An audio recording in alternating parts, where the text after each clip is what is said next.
Well, thank you very much, everybody. Wow. We've all been through a lot together, and we probably deserve that hand for all of us because it's been a very unfair situation. I invited some of our very good friends, and we have limited room, but everybody wanted to come. We kept it down to a minimum, and believe it or not, this is a minimum. But a tremendous thing was done over the last number of months, but really, if you go back to it over the last number of years, we had the witch hunt. It started from the day we came down the elevator, myself and our future First Lady, who's with us right now. Thank you, Melania.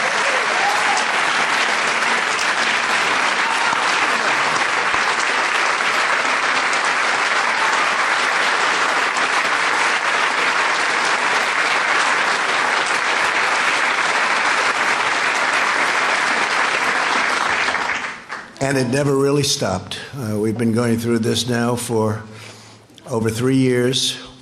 It was evil, it was corrupt, it was dirty cops, it was leakers and liars.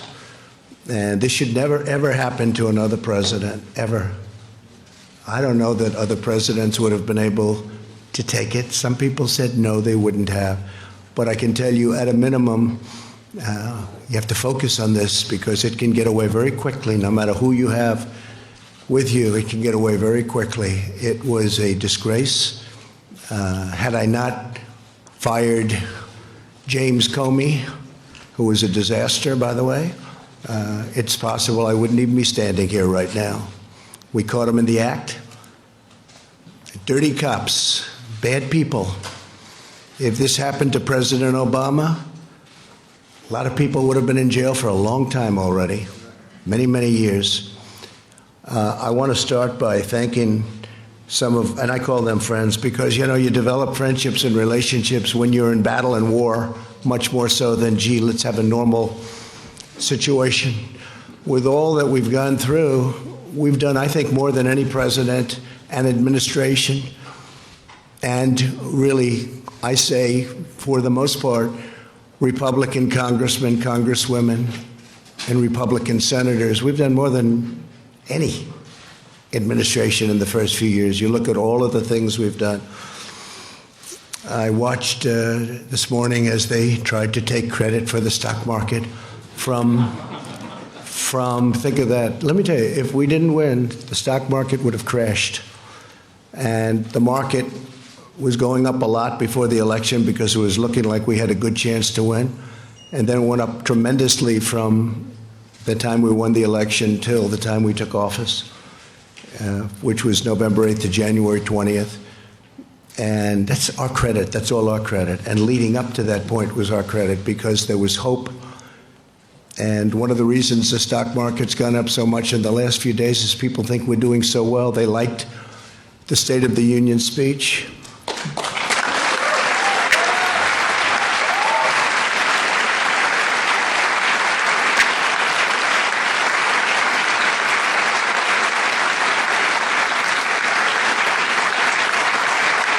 It really is. It's a true honor to give it. Making the State of the Union speech, I was with some people that have been around. They've been all over the world. And one of them said, highly sophisticated person said, you know, no matter where you go in the world, it doesn't make any difference. There is nothing like what I witnessed tonight. The beauty, the majesty of the chamber, the power of the United States, the power of the people in this room. Really an amazing, even I don't think there is anything like that anywhere in the world. You can go to any other country, you can go to any other location, any other place. It's the beauty of everything. It's what it represents and how it represents our country. I want to start by introducing some of the people that are here. I know some are going to be left out, but they work so hard. And this is really not a news conference. It's not a speech. It's not anything. It's just we're sort of, it's a celebration because we have something that just worked out. I mean, it worked out. We went through hell unfairly, did nothing wrong. Did nothing wrong. I've done things wrong in my life, I will admit. Not purposely, but I've done things wrong. but this is what the end result is.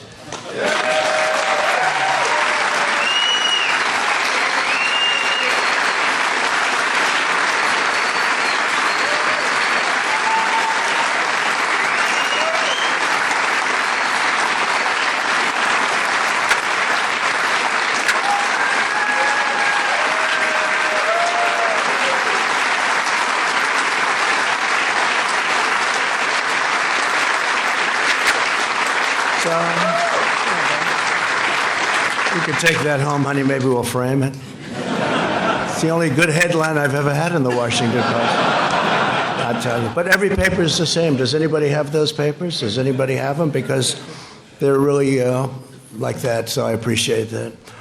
But some of the people here have been incredible warriors. They're warriors.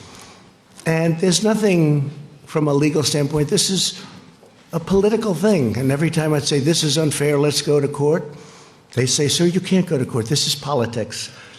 And we were treated unbelievably unfairly. And you have to understand, we first went through Russia. It was all bullshit. We then went through the Mueller report. And they should have come back one day later. They didn't. They came back 2 years later, after lives were ruined, after people went bankrupt, after people lost all their money. People came to Washington to help other people. Bright-eyed and bushy-tailed, they say. They came, 1 or 2 or 3 people in particular, but many people. We had a rough campaign. It was nasty. It was one of the nastiest, they say. They say Andrew Jackson was always the nastiest campaign. They actually said we topped it. It was a nasty both in the primaries and in the election. But you see, we thought after the election it would stop, but it didn't stop. It just started. And tremendous corruption. So we had a campaign. Little did we know we were running against some very, very bad and evil people with fake dossiers, with all of these horrible, dirty cops that took these dossiers and did bad things. They knew all about it. The FISA courts should be ashamed of themselves. It's a very tough thing. And then we ended up winning on Russia. It should have taken the one day, as I said, and it took years. Then Bob Mueller testified. That didn't work out so well for the other side.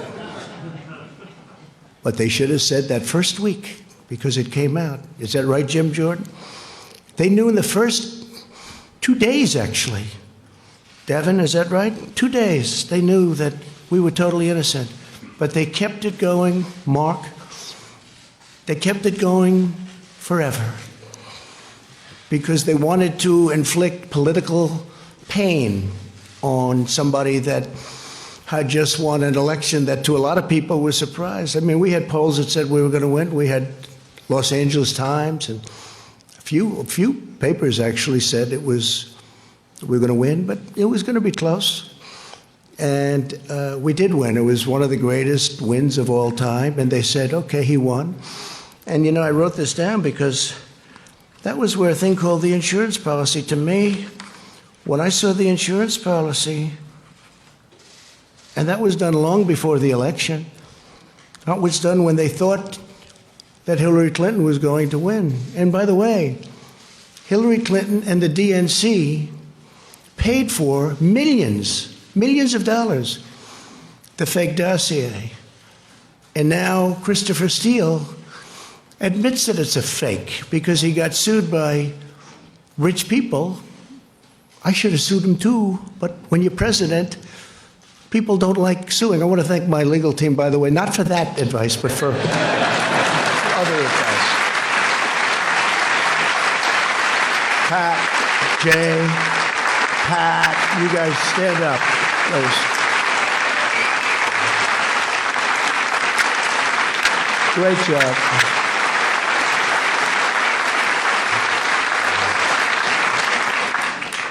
Right at the beginning, they said, sir, you have nothing to worry about. All of the facts are on your side. I said, you don't understand. That doesn't matter. That doesn't matter. And that was really true. They made up facts. A corrupt politician named Adam Schiff made up my statement to the Ukrainian president. He brought it out of thin air, just made it up. They say he's a screenwriter, a failed screenwriter. He tried to go into, unfortunately, he went into politics after that. Remember, he said the statement, which is a mob statement, "Don't call me, I'll call you." I didn't say that. Fortunately, for all of us here today and for our country, we had transcripts. We had transcribers, professional transcribers. Then they said, oh, well, maybe the transcription is not correct. But Lieutenant Colonel Vindman and his twin brother, right? We had some people that really amazing. But we did everything. We said, what's wrong with it? Well, they didn't add this word or that. It didn't matter. I said, add it. They're probably wrong, but add it. So now everyone agrees that they were perfectly accurate. When you read those transcripts, Tim Scott, I don't know if Tim's here, but he said, sir, he's the first one to call me. Sir, I read the transcript. You did nothing wrong.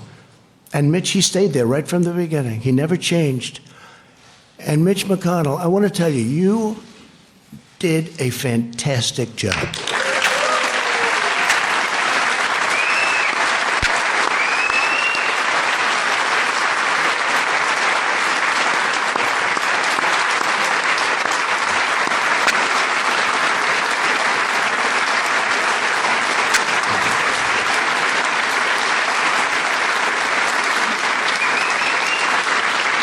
Somebody said, you know, Mitch is quiet. And I said, he's not quiet. He's not quiet. He doesn't want people to know him. And they said, is Mitch smart? I said, well, let's put it this way. For many, many years, a lot of very smart, bad in many cases, sometimes good, but people have been trying to take his place. And to the best of my knowledge, I've never even heard the subject come up because they've been wiped out so fast. This guy is great, and I appreciate it, Mitch. And he's also given us 191 now. 191 federal judges, 2 Supreme Court judges, right? We're up to 191. Yeah. Great guy. Great guy. He's a tough guy to read. I'm good at reading people. Tough guy to read, I'd call him. My wife would say, how'd you do with Mitch? I don't know. That's what makes him good, when you can read somebody. Fantastic job. And he understood right from the, this was crooked politics. This was crooked politics. How about all these people? They're running for office. They're saying the worst things about me, like 8 senators on the Democrat side. Most of them got wiped out. You know, they got their 1% or less. Most of them got less. They decided to go home. Let's go back to California. Let's go back to wherever they came from. Let's go back to New York. How about that one? Our New York Senator, Gillibrand. Let's go back to New York after they get nothing. And then they take an oath that they will be fair, that they will be reasonable, you know, all of the different things, and they had to sign. They're not fair, but here's the beauty. So we have 4 left. They're saying the most horrendous things about me. It's okay, it's politics. And then they're supposed to vote on me. They're trying to replace me, and then they're supposed to be voting. So I think it's incredible. But so Mitch, I want to thank you very much, incredible. And you have some of your folks here. And they're incredible people, and they've been right from the beginning. And again, you're out of session. Unfortunately, I only told these folks, let's do this today. We did a prayer breakfast this morning, and I thought that was really good. In fact, that was so good it might wipe this out. But by the time we finish, this will wipe that one out, those statements. I had Nancy Pelosi sitting 4 seats away, and I'm saying things that a lot of people wouldn't have said, but I meant every word of it. But we have some of the folks that are going to be leaving right after this, and they work hard, and they did work hard. Bill Cassidy, Senator. Stand up, Bill. What a guy. Great man. When I need to know about health insurance and pre-existing conditions and individual mandates, I call Bill or I call Barrasso. We get those two guys, they know more than anybody. A man who just became a senator. He's a little bit like me. We have a couple of them. Very successful guy in business, and he said, what the hell? I'll run for the Senate from Indiana. And he ran, and I saw him on television destroying his opponent in a debate. I said, you know, this guy could win, and I got behind him. And Mike Braun, you have done some great job. Thank you very much. Tough. Tough. Thank you. A man who got James Comey to choke, and he was just talking in his regular voice. He's the roughest man. He's actually unbelievable, and I appreciate the letter you sent me today. I just got it. But he's got this voice that scares people. You know, people from Iowa can be very tough. We're doing very well in Iowa. But I'll tell you, Chuck Grassley, he's looking at Comey. Well, you tell me, what did you say? Now, he wasn't being rough. That was just the way he talked. And that was when Comey, I think that was when Comey announced that he was leaking, lying, and everything else, right? He choked because he never heard anybody talk like that. You know, you should have gone, I wish you got angry. You could have gotten the whole ball game. He would have said, I give up. Chuck Grassley is an incredible guy.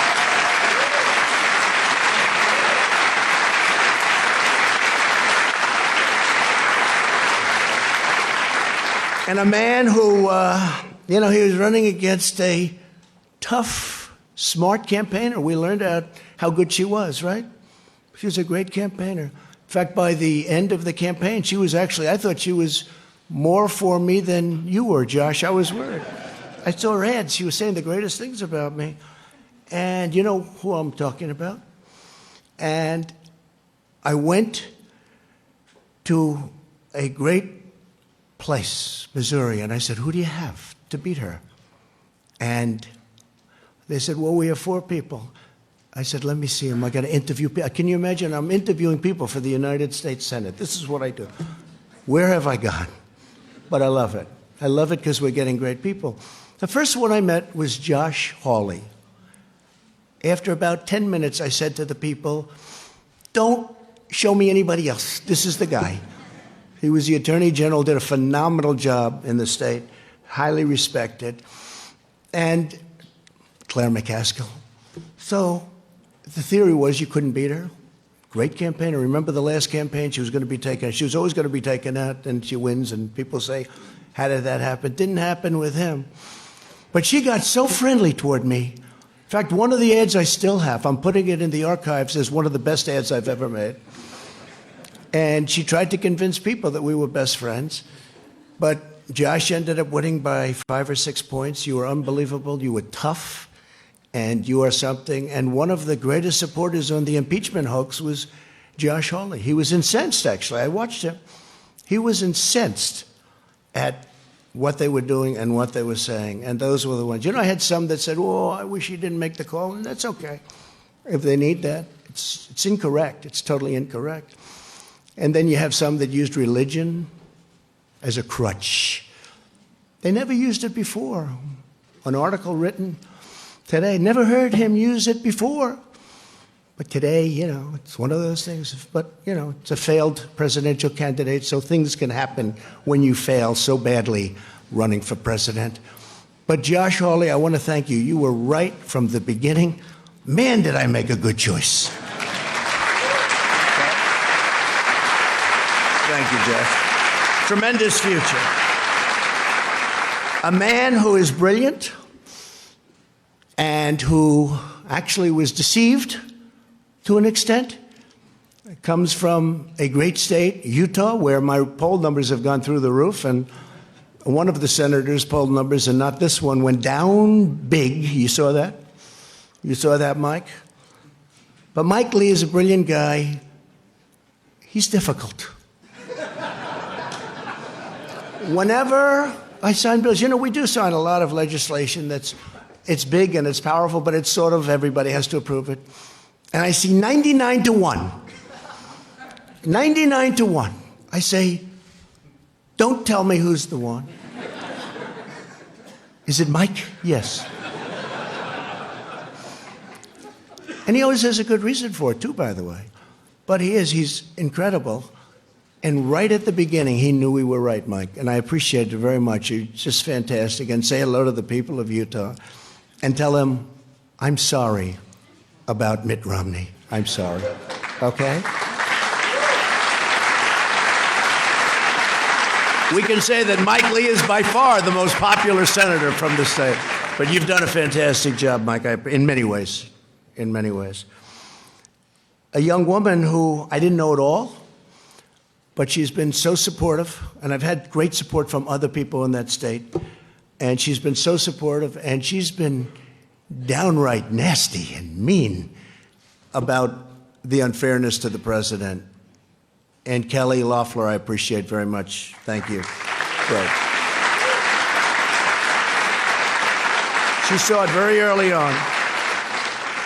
And we have, I don't know if we have other senators here, but we got a hell of a lot of congressmen. I'll go over them quickly, but they have also been, it helped when we won 197 to nothing. That's got to be a first, Kevin, right? Is that like a first? The Republicans have this image. See, I say Democrats are lousy politicians because they have lousy policy. Open borders, sanctuary cities, they have horrible policy. Who the hell can win? Oh, their new policy is raise taxes. They want to raise taxes. All my life I wasn't in politics, but I'd say, if you're a politician, you want to say, we're going to lower taxes. They want to raise taxes. So they have open borders, sanctuary cities, raise everybody's taxes, get rid of everybody's health care, 180 million people in the United States, and they're really happy. And we're going to give you a health care that's going to cost more money than the country could make in 30 years if it really does well. That's 1 year. So I've always said they're lousy politicians, but they do two things. They're vicious and mean. Vicious. These people are vicious. Adam Schiff is a vicious, horrible person. Nancy Pelosi is a horrible person. And she wanted to impeach a long time ago when she said, I pray for the president. I pray for the president. She doesn't pray. She may pray, but she prays for the opposite. But I doubt she prays at all. And these are vicious people. But they do two things. They stick together. Historically, I'm not talking now. They stick together like glue. That's how they impeached, because they had whatever the number is, 220 people. So if they don't lose anybody, they'll be able to impeach anybody. You could be George Washington. You could have just won the war, and they say, let's get him out of office. And they stuck together, and they're vicious as hell. And they'll probably come back for more, but maybe not, because the Republican Party's poll numbers, Mitch, have now gone up more than any time, I think, since 2004, 2005. And you know what happened then? But in normal times, decades, you would call it. That was a little unusual time. It was for a very short period. The Republicans Party's poll numbers and Donald Trump's poll numbers are the highest I've ever had there. So maybe they won't. It's no way to get your poll numbers up. It's not work. Because from my family standpoint, it's been very unfair for my family. It's been very unfair to the country. Think of it. A phone call. A very good phone call. I know bad phone calls. This is a phone call where many people, I think Mike Pompeo was probably on the call. Where's Mike? Mike Pompeo was on the call. Many people were on the call. I know that many people. They even have apprenti, bringing up an old favorite word of mine, the apprentice. They have apprenti. They have people on these calls. And I know there are many, when I speak to the head of a nation, and they have many people on. I mean, also, do you think they're just, in the case of Ukraine, he's a new president. He seems like a very nice person, by the way. His whole thing was corruption. He's going to stop corruption. We even have a treaty, 2001, 1999. It's a treaty, signed treaty, that we will work together to root out corruption in Ukraine. I probably have a legal obligation, Mr. Attorney, to report corruption.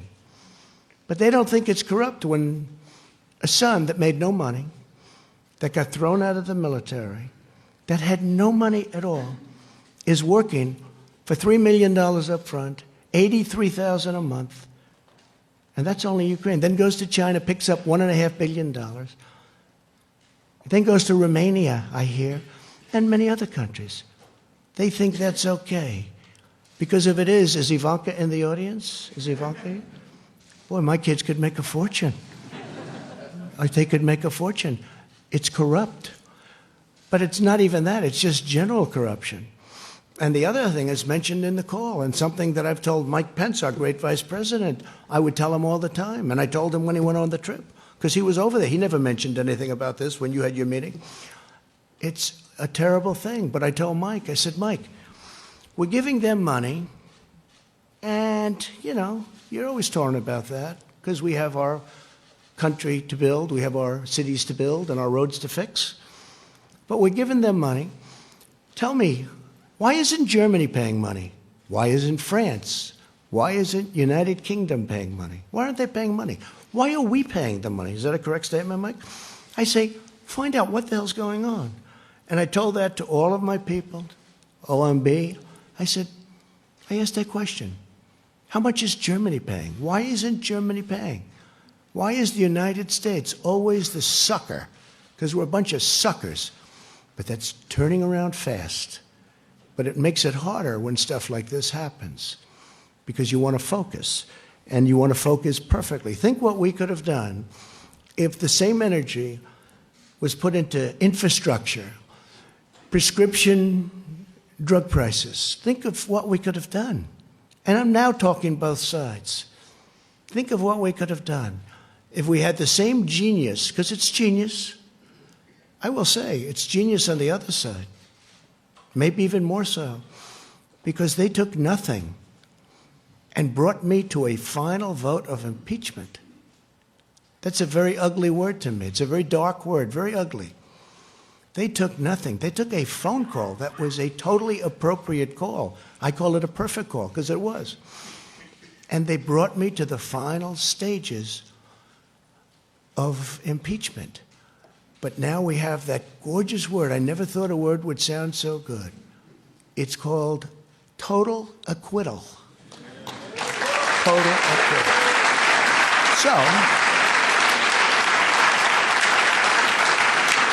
So I want to, if I could real fast, just introduce a few of the people. I have to start with Kevin. Man, did you do a job.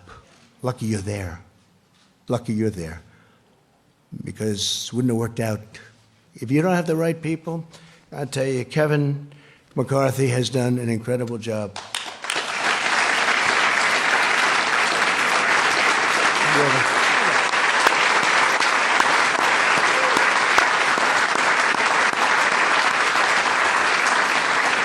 And he loves his job, and he loves his country. Tell you what, Mitch and Kevin, they love what they do.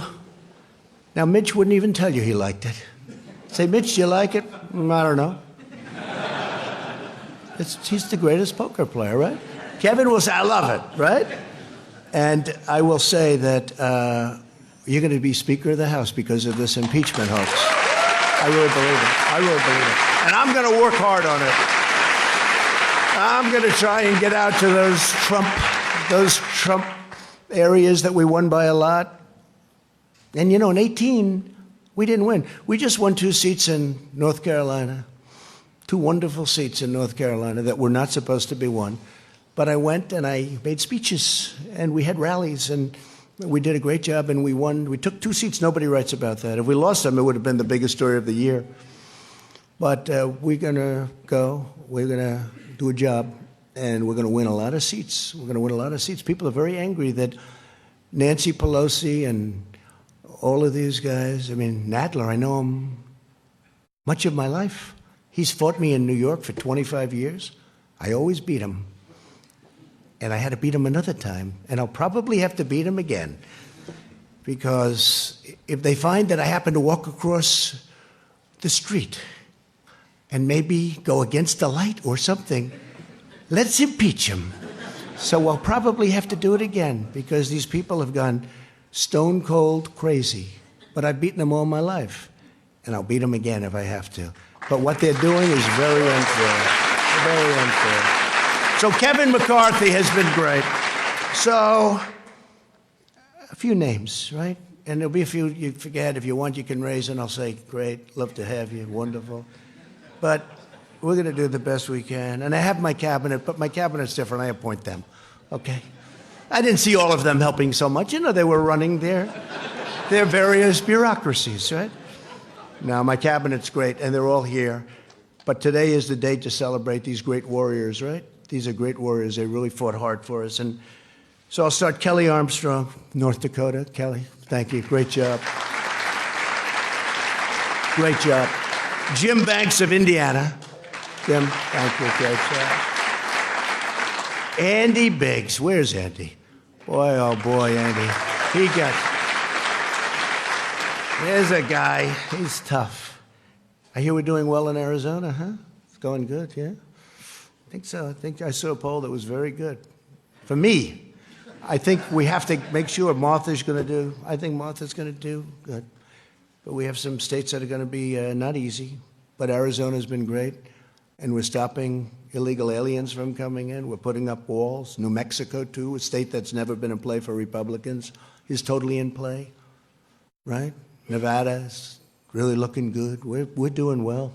We're doing well. We're going to have a great... There's more spirit. I will say this. There's more spirit now for the Republican Party, by far, than the Democrats. You know, Mike Pence just got back from a place, a beautiful place that Chuck Grassley knows well, Iowa.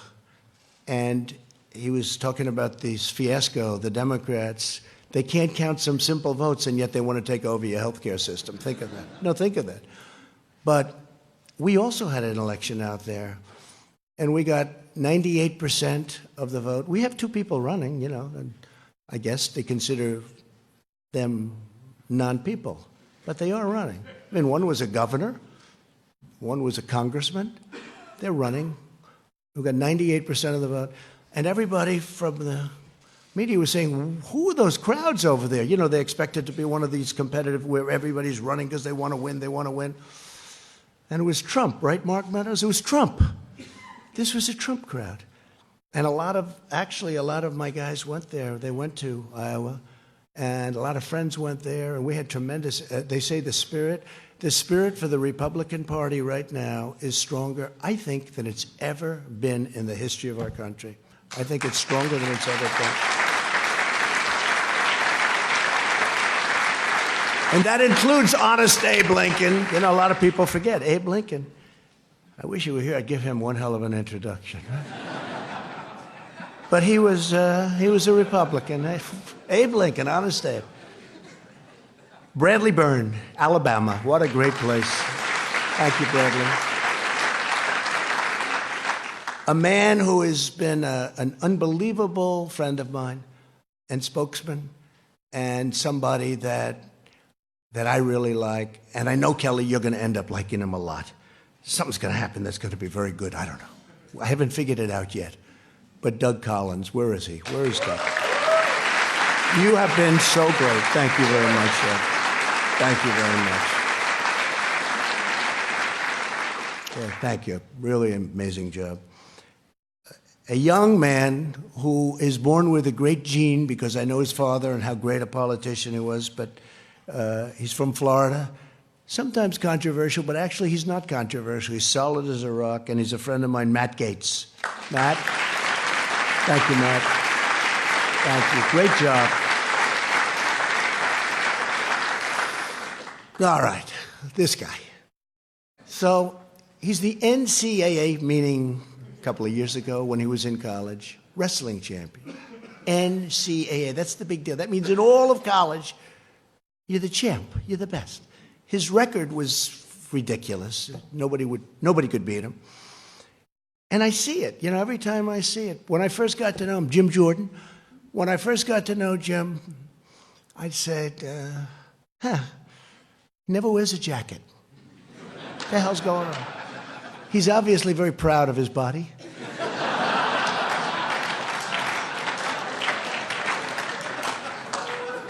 And they say where he works out, you know, with the congressmen, senators, they work out, they say when Jim works out, even though he's not as young as he was, but he works out, the machine starts burning down. You know, it's just a different form of a workout than us, right, Sonny? And there he is. Look at that guy. But one day I'm looking, and he looks tough, and I'm looking at those ears. And I say, those ears have something going on there. I said, did you ever wrestle? Yeah, I did. But he doesn't talk. But I checked. This guy was a champion, top wrestler. And when I had I had all of the teams. And by the way, your Super Bowl champions are coming, I think next week or soon, very soon. And every one of them want to be here. And the coach loves us. The coach is great, Andy Reid. And every one of them want to be here. We have, people love it. But we had all of the NCAA championship teams here. They had the golf, the basketball, they had every team here. And one of the teams was wrestling. The wrestling team was that Penn State. And Penn State won the title. They have a great team. And I walked up with Jim, and it's like I didn't exist. Those wrestlers, they grabbed him. They love Jim Jordan, and we love you too, because you are some warrior.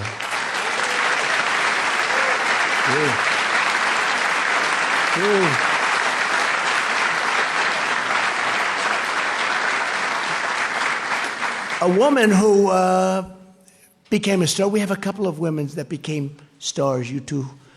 And I always liked the name of her, you know, I liked the name, Lesko. I liked it. That's how I picked it. I liked the name. I saw that face. I saw that everything. They gave me cards. She had like 7 opponents, right?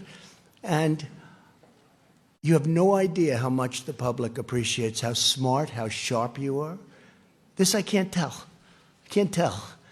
They just said, you know, she's really good. She's really talented. I said, let's go. We worked with her. She won her race. Tough race. It's no longer tough because what she does out there is incredible. Arizona loves her. But you were so incredible representing, I don't say me, representing our country and getting it out of this impeachment hoax. What you did was incredible. So Debbie, please stand up. Debbie, let's go.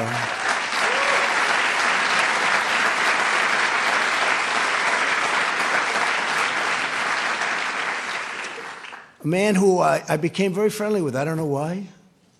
Do you ever have where, I'll ask the media, certain people call, you take their calls. Other people call, if they don't have information, they won't take anybody's call. But other people call, and you don't. This is a guy, he's just a very special guy. His wife, I actually like better than him, to be honest. Because he doesn't know that I know that he didn't actually support me right from the beginning, but she did. And on my worst day, right? On my worst day, my worst, I won't tell you why it was my worst, but it was not one of those good days.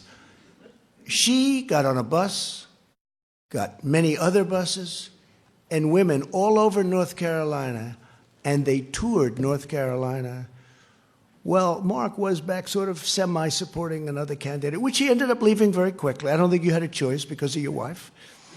But thank her. And Mark Meadows, he's an extraordinary guy. I mean, the only problem is I guess he's announcing, he'd only win by 40 points, but he's announcing that he'll be not running this time. You have somebody good to run? Somebody going to win your district by at least 20 points, please? Okay? But he's a tremendously talented man, not just as a politician. As a human being, he's incredible. And during these horrible times, I mean, the way he worked, and Jim and all of you guys, the way they worked was so, it was like their life was at stake. So many. Ron DeSantis is another one. He worked so hard. Then he called me, he said, sir, I'd like to run for governor. I said, governor? I don't want you to run. I like you staying. No, I want to run for governor. And I said, well, if you have to, I'd like your support. I said, how can I support you? You're at 3. He was at 3. He had no money. Somebody else was at 38, and they had 22 million cash, right? I said, look, if it's important, I'll do it, because he's been another great warrior. And he's, by the way, he ran. I endorsed him. His numbers went through the roof. The man who he beat, who was expected to win easily, called me after the race. He said, you endorsed him, and it was like a nuclear bomb went off. There was nothing I could do. He never even spent his money. He saved it. But Ron DeSantis is another one. And now he's the governor of Florida. And by the way, he's a great governor. He's a very popular governor. His numbers are in the 70s, and he's done a great job. But Mark, I want to thank you very much. Fantastic job. Thank you very much. Mark Meadows. And Mike Johnson of Louisiana. Where's Mike? Central Casting, what a job. You can represent me anytime. You can represent me anytime. Thank you. What a job you've done. Thank you, Mike. And a man nobody's ever heard of except the other side. He's the other side's worst nightmare. This guy goes down into dungeons and basements. He'll find a document no matter what. He's the most legitimate human being. He's the hardest worker. He's unbelievable. He took tremendous abuse. The media and, the other side and the bad ones, the leakers, the liars, the dirty cops, they wanted to destroy him. They tried. They got close, but he wouldn't let it happen. And honestly, in a certain way, he was the first one. Wouldn't you say, Jim and Mark and everything? This was the first guy. He came out of nowhere. He's saying, these people are corrupt. He's still saying it. And he was unbelievable. Devin Nunes. He was unbelievable. Unbelievable.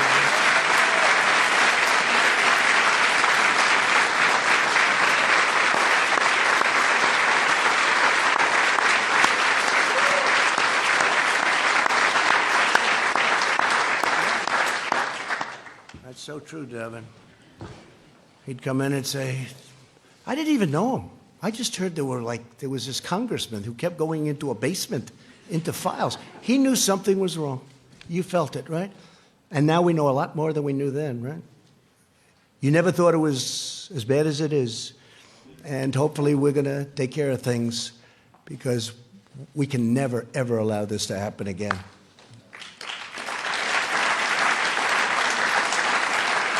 Scott Perry of Pennsylvania. Scott, thank you. Thank you, Scott. Really great. And you're doing very well over there, by the way. Just so your numbers. A man who is Central Casting. If I'm going to pick Perry Mason, I'm going to do a remake of Perry Mason. Other than Bill Barr, I picked this guy, but I have to say, I picked Barr. I picked Barr first, right? John Ratcliffe, right? But I have to tell you, if we're doing a remake of Perry Mason, the man I get, there's nobody in Hollywood like this, John Ratcliffe, right? Stand up, John. Such a great lawyer. Incredible guy, incredible talent, but just a great lawyer, and we appreciate it. He gets on that screen, and everyone says, I agree. The other side folds up so fast. We'll probably be using a lot of you in the next year. But you have been fantastic, John. We appreciate it. Thank you very much. A man who's braver than me and braver than all of us in this room. He got whacked. He got whacked. My Steve, right? I went to the hospital with our great First Lady that night, right, honey?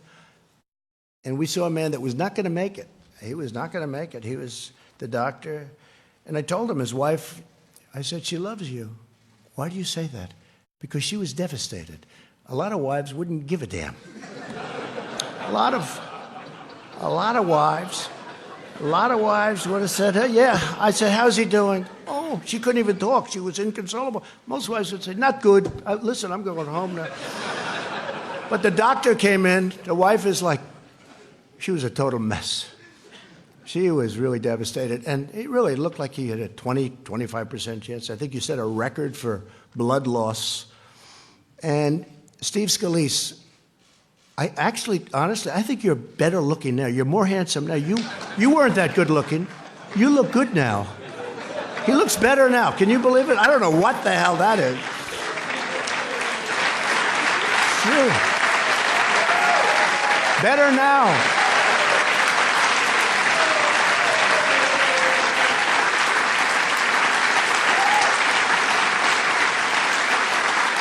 What a guy. And he was practicing. He was practicing for the baseball game against, I guess, the Democrats, right? And this whack job started shooting, hurt Rogers. I don't know if Rogers here, but hurt a number of people, hit him, but really hit Steve. Steve was at second base. He was the second baseman. And he went down, and it was terrible. I mean, I saw the whole thing, and it was terrible. Unfortunately, you had two brave policemen with you because of your high position in Congress. You had two policemen, and they were amazing. The man and the woman.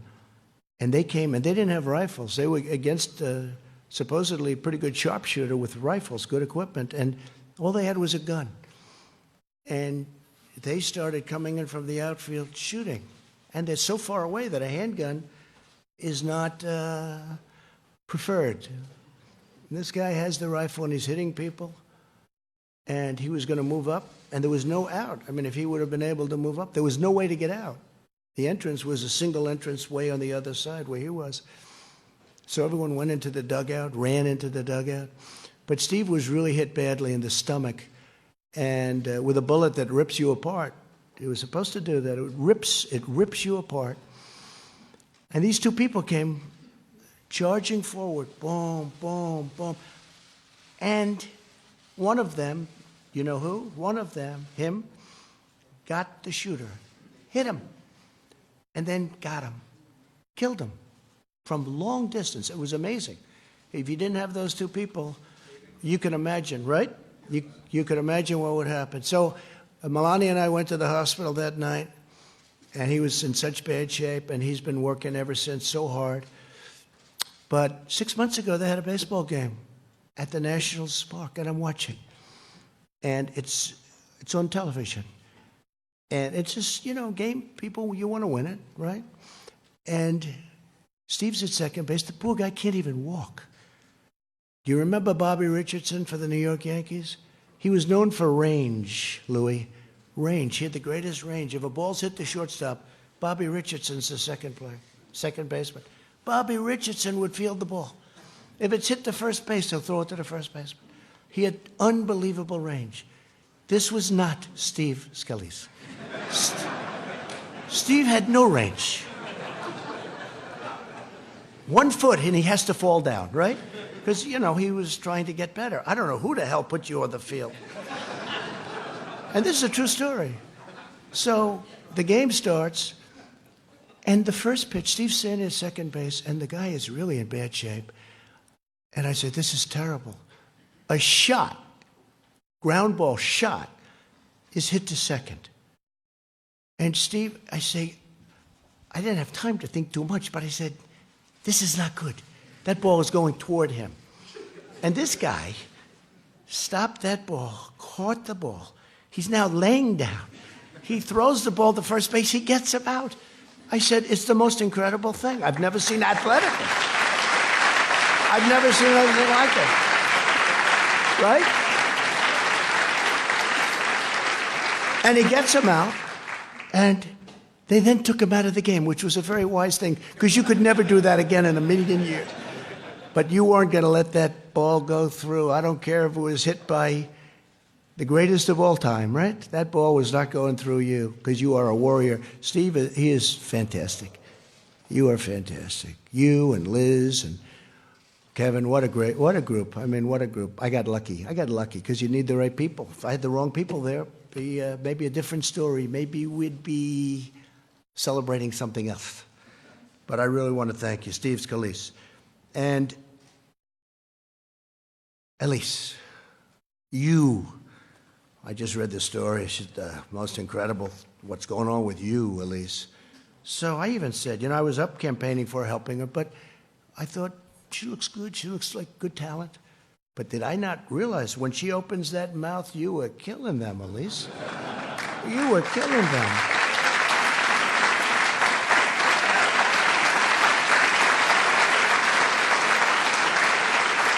Elise, and there's a big story in the New York Post. I love the New York Post because they treat me well. There aren't too many of you that do, but today you're treating me well. I even had a great headline. New York Times, Washington Post. I had all these great headlines. Maybe we should just end it right there. But you had the greatest story yesterday in the Post, that people from all over the country are contributing to her campaign. They were so enthralled with the way you handled yourself. what you said, the way you said it, and I'll always be your friend. I think it's really an amazing story. What a great future you have. What a great future. Thank you. First Lady agrees, by the way. First Lady agrees. And Michael Turner, you can represent me anytime. Where's Michael? Where is he? Well, you can represent me. How good were you? There's another Perry Mason type, I think, right? What do you think, John? But Michael, you were fantastic, and we appreciate it. Brad Wenstrup. Where's Brad? Brad. Great.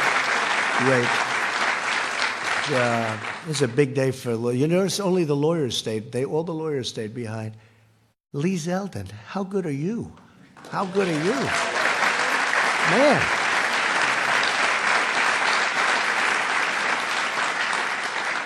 And Louis, your name's not down. They didn't give me your name. Do you know if I didn't announce Louis, whoever the hell made this list, I got to get rid of him, because if I wouldn't have announced Louis, it might have been the end of the presidency. Louis, you have been so great, so tough, and so smart. I got it. But Louis has been amazing. He's a tough guy. He's a smart guy. He's streetwise like crazy. We love Texas. And we're with you all the way, Louis. We're with you all the way. Thank you very much.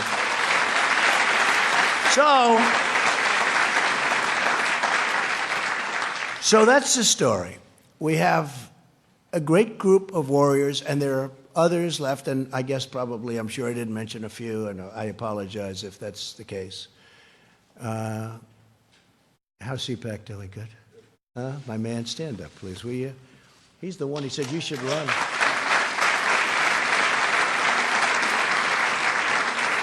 Right?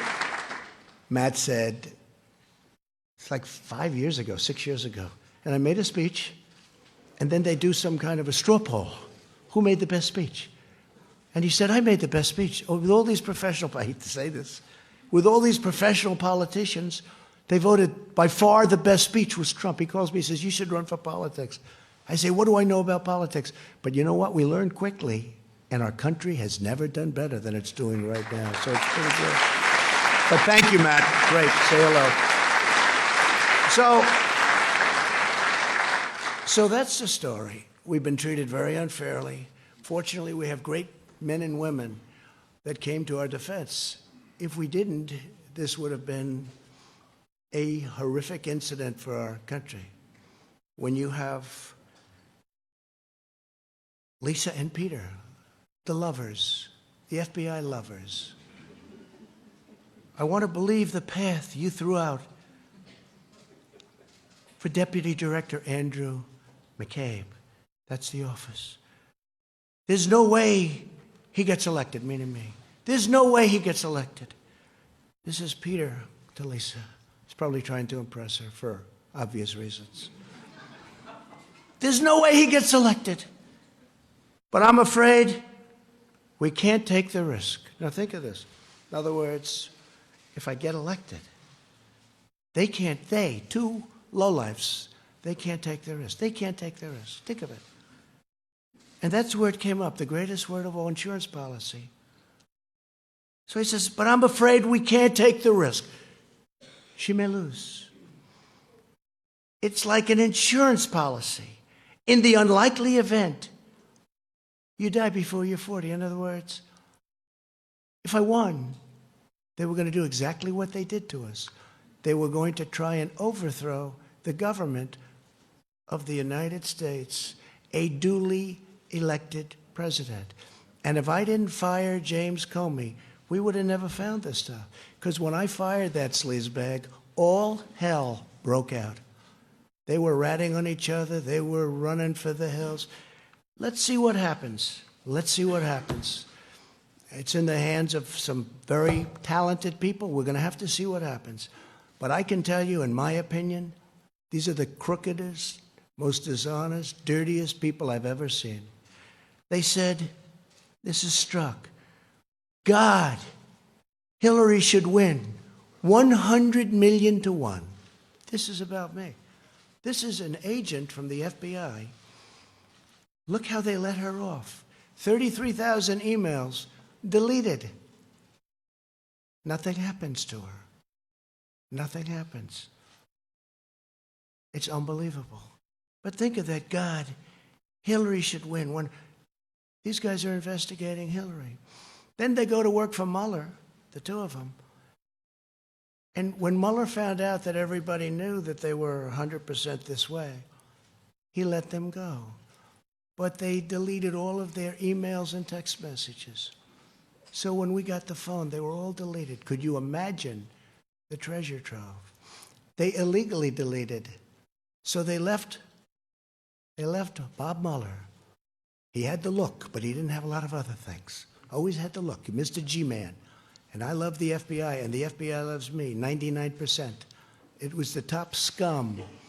And the FBI people don't like the top scum. So think of that, 100 million to 1, and he's investigating me. And then God. Trump is a loathsome human being, isn't he? These are the people looking at me. I'm really not a bad person. And Page said, yes, he's awful. How would you like to have that? This is the good stuff. This stuff 100 times worse than that. These are all dirty people. And now, I just heard that they're suing the United States of America because they were interfered with. Not going to let it happen. Just not going to let it happen. We cannot let this happen to our country. Can't.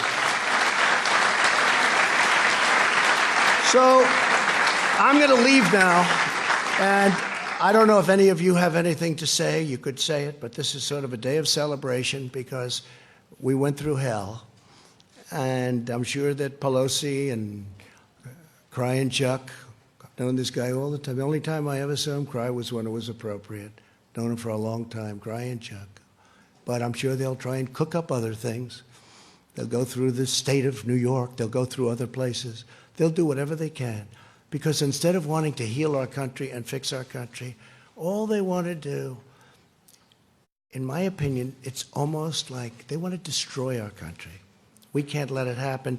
Jim Jordan, did you want to say something? Go ahead. Huh?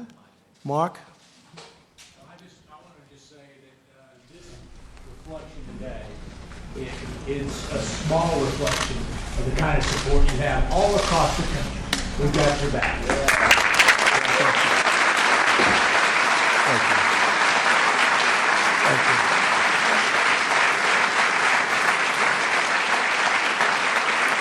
you. This was a highly partisan situation. Pelosi said, I copied it down exactly.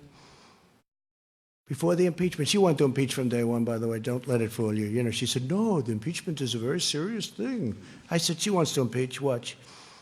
Impeachment is so divisive to the country that unless there's something so compelling and so overwhelming and bipartisan, it was 197 to nothing.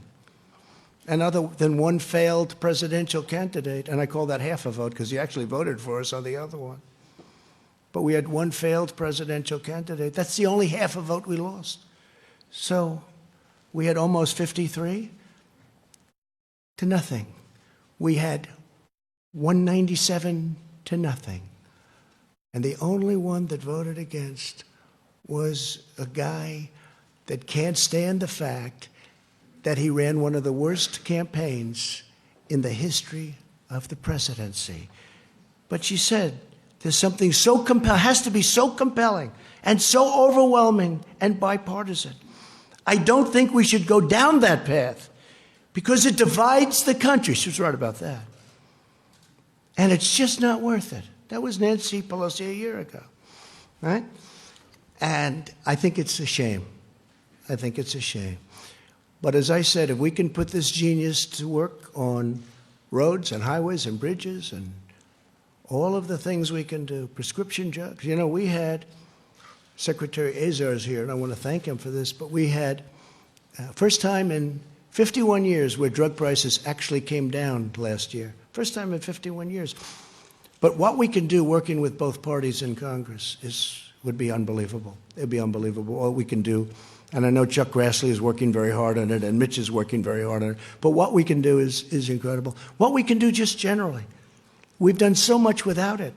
We've rebuilt our military. We've cut regulations at a level that nobody thought possible. We'll always protect our Second Amendment. We all know that. But I just want to tell you that it's an honor to be with you all. I want to apologize to my family for having them have to go through a phony, rotten deal by some very evil and sick people. And Ivanka's here, and my sons, and my whole family. And that includes Barron. That includes Barron, who's up there as a young boy. Stand up, honey. Ivanka, thank you, honey. Come.